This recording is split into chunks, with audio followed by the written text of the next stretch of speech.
As a gay man, I've struggled with the notion of what it means to be a man in general. Not that straight men don't struggle with it as well, but it's particularly tricky when you're a gay man with no father.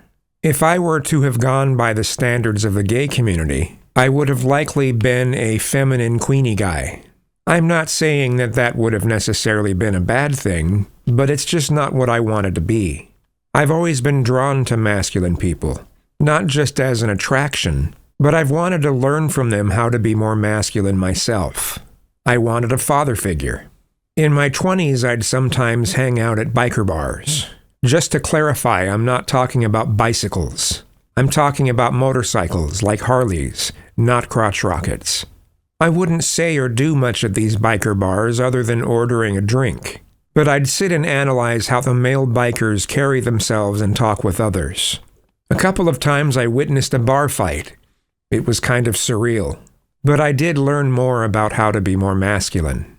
In the gay male community, it is very common for there to be an uncomfortability around gay men who aren't feminine at all, where someone carries themselves in a way that doesn't set off anyone's gaydars. Even in the bear community, where people can celebrate facial hair, body hair, and the male form in general, as well as heavier body types, there is still a stigma regarding gay men who talk and act straight.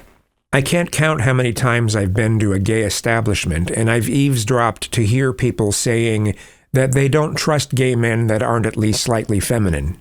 With some people, perhaps there's a jealousy element to it, where they never figured out how to be masculine. But I don't think that's the case most of the time.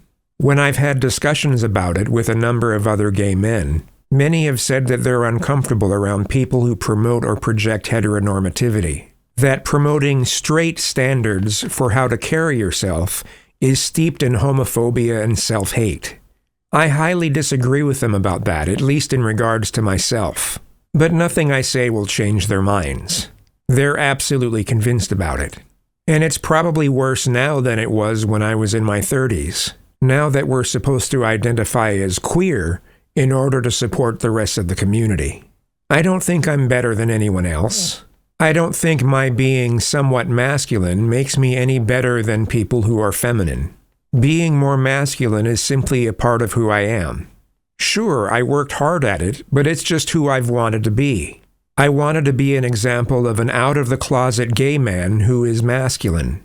Now perhaps there's a pick-me element to it, where I've wanted to be someone that the straight community would accept more easily than someone feminine.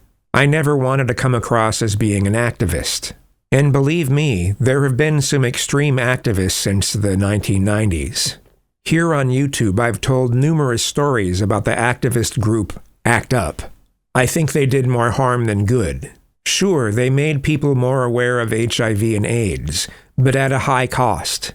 For example, yelling at someone saying, "You have to accept me," is not a good way to get support. Having said that, there are gay men who are homophobic and have self-hate. They're people who never fully accepted themselves and feel shame. And some of them are closeted. Some are so closeted that they'd argue against gay rights in order to keep up the facade. Look at how so many of the anti-gay Republicans turned out to be gay themselves. Remember hearing about Larry Craig having an extra-wide stance in a bathroom stall? It's sad that as accepting as society has become over the last couple decades, that people still feel this way about themselves.